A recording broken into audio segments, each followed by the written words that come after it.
എൻ്റെ പേര് doctor Libi John. ഞാൻ ട്രിവാൻഡ്രത്തു നിന്ന് വരികയാണ്. അമ്മ മാതാവിനും തിരുകുമാരനും നന്ദി. ആക്ച്വലി ഞാൻ MBBS എടുത്തത് റഷ്യയിൽ നിന്നാണ്.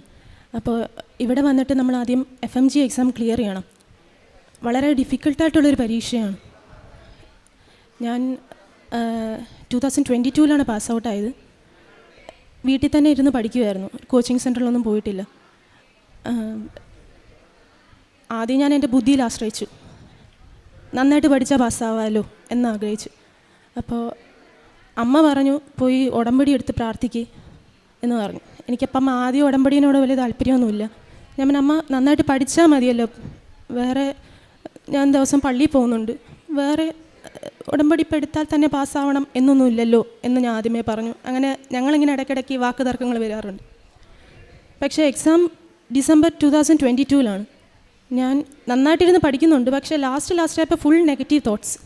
എന്നെക്കൊണ്ട് പറ്റുമോ, സാധിക്കുമോ, എന്തോ എന്നെക്കൊണ്ട് ഒട്ടും പറ്റാത്തൊരു ഫീലിംഗ് എനിക്ക് ലാസ്റ്റ് ആയപ്പോൾ വന്നു. പിന്നെ ഞാൻ വെച്ചോ അമ്മ നമുക്ക് കൃപാസനം വരെ ഒന്ന് പോയി പ്രാർത്ഥിക്കാം എന്നേ പറഞ്ഞോളൂ. അപ്പോഴും എനിക്ക് ഉടമ്പടി എടുക്കണം എന്നൊരു മെൻറ്റാലിറ്റി ഇല്ല. ഇവിടെ വന്ന് പ്രാർത്ഥിച്ച് മാതാവിൻ്റെ അടുത്തുനിന്ന് പ്രാർത്ഥിച്ചിട്ട് പോകാം എന്നേ വന്നുള്ളൂ. ഇവിടെ വന്ന് മാതാവിനോട് കണ്ണീരോടെ ഇരുന്ന് പ്രാർത്ഥിച്ചു. പെട്ടെന്ന് എനിക്ക് തോന്നിപ്പോയിരുന്നു ഉടമ്പടി എടുക്കാമെന്ന്. അങ്ങനെ ഞാൻ പോയി മാതാവിൻ്റെ അടുത്തുനിന്ന് ഉടമ്പടി എടുത്തു. ഞാൻ സെപ്റ്റംബർ 2022 ഉടമ്പടി എടുക്കുന്നത്. ഉടമ്പടി എടുത്ത് തിരിച്ച് വീട്ടിൽ ചെന്നപ്പോഴത്തേക്ക് ആദ്യം മാതാവുണ്ടല്ലോ, ഇനി ആഞ്ഞിരുന്ന് പഠിക്കാം എന്നായി. അങ്ങനെ 10 മടങ്ങ് ശക്തിയോടെ ഇരുന്ന് പഠിച്ചു. പിന്നെ ഞാൻ എത്ര പഠിച്ചിട്ടും കവറാവുന്നില്ല ടോപ്പിക്ക്. ഡിസംബറിലാണ് പരീക്ഷ. പിന്നെ ഞാൻ മനസ്സിലൊന്ന് ആഗ്രഹിച്ചു, ഒന്നൊന്ന് മാറ്റി തന്നിരുന്നെങ്കിൽ, കുറച്ച് ദിവസം ഒന്ന് എക്സ്റ്റെൻഡ് ആക്കിയിരുന്നെങ്കിൽ എനിക്ക് കുറച്ചും കൂടി ഒന്ന് കവർ ചെയ്യാൻ പറ്റുമായിരുന്നു. പക്ഷേ മാതാവാണെങ്കിൽ ഭയങ്കര സംഭവമാണല്ലോ. അങ്ങനെ ഡിസംബറിൽ നടക്കേണ്ടുള്ള പരീക്ഷ ജാനുവരിയിലോട്ട് ഷിഫ്റ്റ് ചെയ്ത് തന്നു. ഞാൻ എൻ്റെ മാക്സിമം എഫേർട്ട് ഇട്ട് എനിക്ക് കിട്ടിയ ചാൻസാണ്, കളയരുതല്ലോ എന്ന് വിചാരിച്ചിട്ട്. എനിക്ക് ഫസ്റ്റ് അറ്റംപ്റ്റിൽ തന്നെ പാസ്സാവണമെന്ന് ഭയങ്കര ആഗ്രഹമായിരുന്നു. അപ്പം ഞാൻ എൻ്റെ മാക്സിമം എഫേർട്ട് ഇട്ട് പഠിച്ചു. എന്ന് രാവിലെ പള്ളിയിൽ പോകുമായിരുന്നു, കുമ്പസാരിക്കും, മാതാവിൻ്റെ പ്രതീക്ഷീകരണ പ്രാർത്ഥന പഠിക്കും. അങ്ങനെ മാതാവിനെ കൂടെ നിർത്തി ഞാൻ എൻ്റെ മാക്സിമം എഫേർട്ട് ഇട്ടു. രാവിലെ പ്രാർത്ഥനയൊക്കെ ആയിട്ട് എക്സാം ഹാളിലോട്ട് ചെന്നു. എക്സാം ഹാളിൽ നിന്ന് ക്വസ്റ്റ്യൻ കണ്ടപ്പോൾ മൊത്തം ബ്ലാങ്ക്.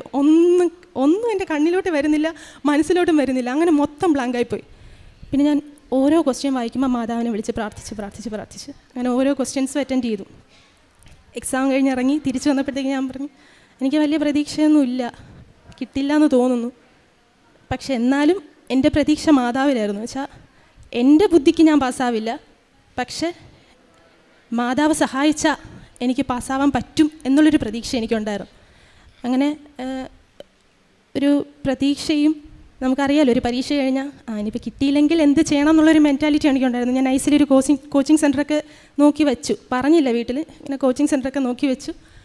അങ്ങനെ ഒരാഴ്ച കഴിഞ്ഞപ്പോഴത്തേക്ക് റിസൾട്ട് വന്നു. അത് പ്രതീക്ഷിക്കുന്ന സമയത്തൊന്നുമല്ല, അവർ നേരത്തെ ഇട്ടതാണ്. ഞാനൊരു പ്രാർത്ഥനയ്ക്ക് വേണ്ടി പൊയ്ക്കൊണ്ടിരിക്കുന്നതായിരുന്നു രാത്രി. അപ്പം ഫ്രണ്ട്സ് വിളിച്ചിട്ട് പറഞ്ഞു റിസൾട്ട് വന്നു. എനിക്ക് റിസൾട്ട് വന്നു എന്ന് പറഞ്ഞപ്പോൾ തന്നെ ആദ്യം എനിക്ക് വിശ്വസിക്കാൻ പറ്റില്ല. എന്തായാലും ഈ രാത്രിയൊക്കെ ആരെങ്കിലും റിസൾട്ട് റിലീസ് ചെയ്യൂ എന്നായിരുന്നു എൻ്റെ മനസ്സിൽ. ഫേക്കായിരിക്കും. മാർക്ക് നോക്കിയപ്പോഴത്തേക്ക് ജസ്റ്റ് പാസ്സുമല്ല, നല്ല മാർക്ക്. അപ്പം ഞാൻ ഇതെൻ്റെ ആയിരിക്കില്ല. ഞാൻ കുറേ നേരം കൊണ്ട് എന്നെ ആണോ ചെക്ക് ചെയ്ത് 4-3 ഫ്രണ്ട്സിനെ വിളിച്ചു. എന്നിട്ട് എനിക്ക് വിശ്വസിക്കാൻ പറ്റില്ല, ഞാൻ തന്നെയാണെന്നുള്ളൊരു പ്രതീക്ഷ വന്നപ്പോഴത്തേക്ക് അങ്ങനെ മാതാവ് ചെറിയ അനുഗ്രഹമല്ല, അത് വലിയ അനുഗ്രഹം. എൻ്റെ ജീവിതത്തിൽ എനിക്ക് കിട്ടിയ ഏറ്റവും വലിയ അനുഗ്രഹമായിപ്പോയി അത്. ഫസ്റ്റ് അറ്റംപ്റ്റ് പാസ്സാവെന്ന് പറഞ്ഞാൽ അത് വലിയൊരു അനുഗ്രഹം തന്നെയാണ്. അങ്ങനെ മാതാവ് ഈശോയും എനിക്കത് തന്ന് അനുഗ്രഹിച്ചു. അപ്പോൾ ഞാൻ വിചാരിച്ചു എൻ്റെ ജീവിതത്തിലെയൊക്കെ വലിയ പ്രശ്നങ്ങളൊക്കെ കഴിഞ്ഞു, ഇനി ജീവിതം കുറച്ച് സുഖകരമായിരിക്കും എന്നൊക്കെ വിചാരിച്ച് പോയിക്കൊണ്ടിരുന്നപ്പോഴേ വിചാരിച്ചു അപ്പോഴടുത്ത കഥ തുടങ്ങുന്നത്. അടുത്ത ലോങ് പ്രോസസ്സ് ഹൗസ് റെൻസി പീരീഡിന് വെയിറ്റ് ചെയ്ത് ഞാൻ ഇനി ഇവിടെ വെയിറ്റ് ചെയ്യേണ്ടി വരും. അപ്പോഴത്തേക്ക് നിയമമൊക്കെ മാറി. ആദ്യം സാധാരണ പുറത്ത് നിന്ന് MBBS ഇവിടെ കഴിഞ്ഞ് കഴിഞ്ഞാൽ ഇവിടുത്തെ ജനറൽ ഹോസ്പിറ്റലും മെഡിക്കൽ കോളേജിലും തൊട്ട് നമുക്ക് ഹൗസ് റെൻറ്റ് ചെയ്യാം. പക്ഷേ ഞങ്ങളുടെ ഈ സമയമായപ്പോഴത്തേക്ക് അവർ പറഞ്ഞു മെഡിക്കൽ കോളേജിൽ മാത്രമേ ചെയ്യാൻ പറ്റുള്ളൂ.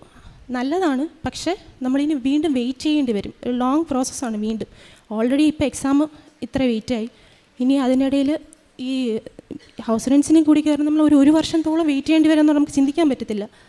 അപ്പം എൻ്റെ ടൈമും കളയുമല്ലേ, വയസ്സും കൂടുമല്ലേ എന്നൊക്കെ ആലോചിച്ച് എന്നെ ടെൻഷൻ അടിച്ചിരിക്കുമായിരുന്നു. അങ്ങനെ ഇവിടെ വന്ന് രണ്ടാമത് വന്ന് പുതുക്കി, മാതാവിനോട് വന്ന് പുതുക്കി വിശ്വാസത്തോടെ പ്രാർത്ഥിച്ചു. തിരിച്ച് വീട്ടിലോട്ട് ചെന്നപ്പോഴത്തേക്ക് കുറച്ച് ദിവസം കഴിഞ്ഞപ്പോഴത്തേക്ക് ആ നിയമം അങ്ങ് മാറിക്കിട്ടി. അതായത് ജനറൽ ഹോസ്പിറ്റൽ അടച്ച് ജനറൽ ഹോസ്പിറ്റലൊക്കെ തുറക്കപ്പെട്ടു. എൻ്റെ മനസ്സിൽ അങ്ങനെ ഉണ്ടാവുമെന്ന് വിചാരിച്ചില്ല ഞാൻ. എനിക്കൊരു ആഹ്ലാദം എന്ന് വെച്ചാൽ ഇതുപോലൊരു ആഹ്ലാദം എനിക്കുണ്ടായിരുന്നില്ല. അടച്ച് ജനറൽ ഹോസ്പിറ്റൽ തുറക്കപ്പെട്ടു. എനിക്കറിയാതെ എനിക്ക് വേണ്ടി ആയിരിക്കുന്നു, എനിക്ക് നന്നായിട്ട് അറിയാമായിരുന്നു. അങ്ങനെ അതിൻ്റെ സന്തോഷത്തിൽ ഞാൻ അങ്ങനെ ഹൗസ് റെൻസി കയറി. അതും ഒരു അധികം നാൾ വെയിറ്റ് ചെയ്യേണ്ടി വന്നില്ല, സത്യം പറഞ്ഞാൽ ഒരു 4 months വെയിറ്റ് ചെയ്ത് കയറി മനോഹരമായിട്ട് പൂർത്തിയാക്കി. പക്ഷേ ഇവിടുത്തെ പെർമനൻറ്റ് രജിസ്ട്രേഷൻ കിട്ടാൻ വേണ്ടിക്ക് വീണ്ടും ലോങ് പ്രോസസ്സ് ഉണ്ടെന്നറിയാം. അങ്ങനെ ഞാൻ വീണ്ടും മാതാവിനെ തന്നെ കൂട്ടുപിടിച്ചു. മാതാവിനോട് വന്ന് മൂന്നാമത് ഞാൻ പുതുക്കി. അങ്ങനെ മാതാവ് അതും എന്നെ അധികം വെയിറ്റ് ചെയ്യേണ്ടിയൊന്നും ഇട്ടിരുന്നില്ല.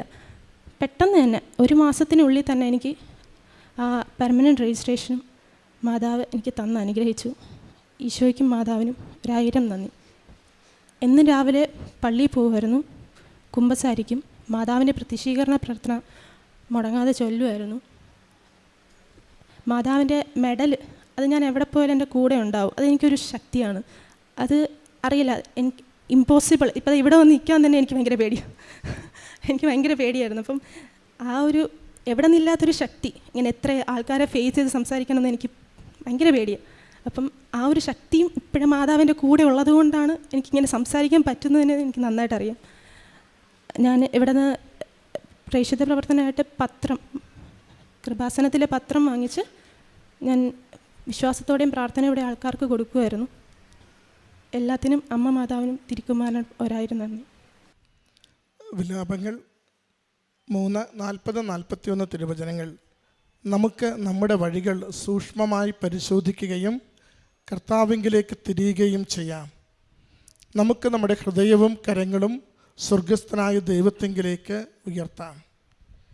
ലിബി ജോൺ എന്ന ഈ മകൾ പരിശുദ്ധ കൃപാസന മാതാവിൻ്റെ ഉടമ്പടി ജീവിതത്തിൽ ലഭിച്ച വലിയ അനുഗ്രഹങ്ങളെ ഈ അൾത്താരയിൽ സാക്ഷ്യപ്പെടുത്തുകയാണ്. വിദേശത്ത് വൈദ്യപഠനം പൂർത്തിയാക്കിയ മകൾ FMG പരീക്ഷ ആദ്യ അറ്റംപ്റ്റിൽ ജയിച്ചത്, ഹൗസ് സർജൻസി സമയം കളയാതെ ചെയ്യുവാനായിട്ട് അമ്മ മാതാവ് സഹായിച്ചത്, പെർമനൻ്റ് രജിസ്ട്രേഷൻ കിട്ടിയത്, ഈ 3 കാര്യങ്ങളെയാണ് ഈ അൾത്താരയിൽ മകൾ പങ്കുവെച്ചത്.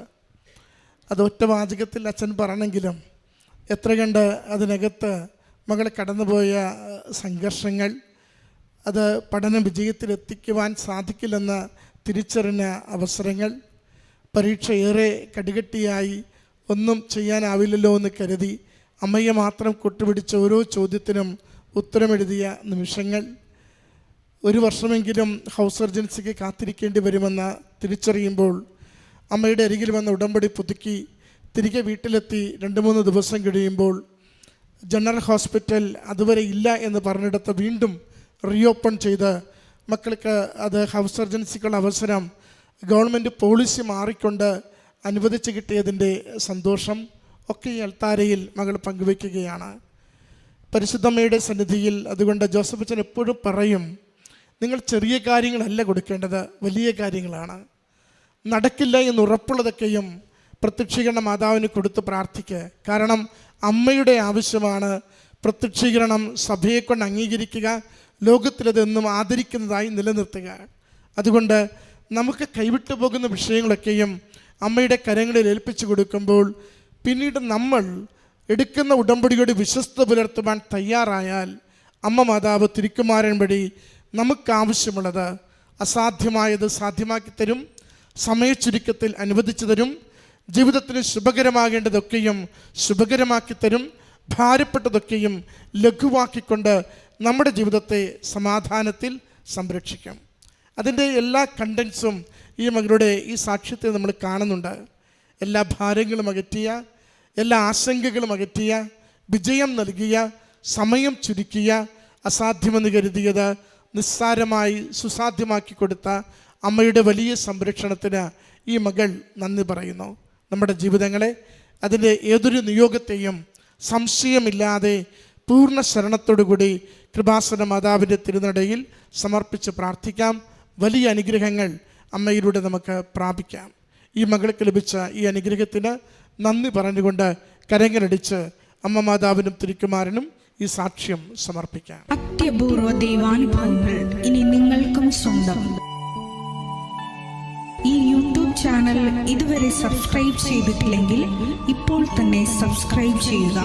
ഈ വീഡിയോ ഇപ്പോൾ തന്നെ നിങ്ങളുടെ സുഹൃത്തുക്കൾക്ക് ഷെയർ ചെയ്തുകൊണ്ട് കർത്താവിൻ്റെ പ്രേക്ഷിതരാകുക.